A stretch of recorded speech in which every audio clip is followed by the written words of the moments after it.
એક વખતની વાત છે. એક મોટો હાથી જંગલમાં રહેતો હતો. એ બહુ શક્તિશાળી હતો, પણ સાથે સાથે થોડો ઘમંડી સ્વભાવનો પણ હતો. એક દિવસ એ જંગલમાં ફરતો હતો, ત્યાં રસ્તામાં કેટલીક નાની કીડીઓ જઈ રહી હતી. હાથી બોલ્યો, અરે નાની કીડીઓ, તમારું શું કામ? મારી સામે તો તમે ધૂળ જેટલી છો. કીડીઓએ શાંતિથી કહ્યું, હાથીભાઈ, ગર્વ ન કરો. ભગવાને બધાને કંઈક ને કંઈક ખાસ શક્તિ આપી છે. પણ હાથી હસ્યો અને બોલ્યો, હા હા, તમારી શક્તિ?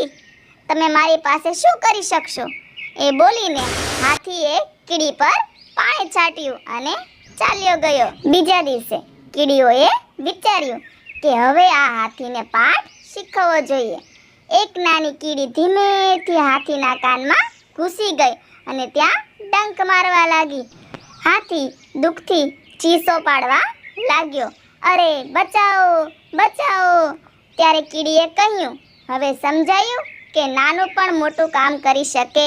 હાથી બોલ્યો, હા કીડી બેન, હવે હું ક્યારેય ગર્વ નહીં કરું. અને કીડી બહાર આવી ગઈ અને બંને મિત્રો બની ગયા. શીખ: ક્યારેય કોઈને નાનું ન સમજવું. દરેકમાં કંઈક ખાસ શક્તિ હોય છે.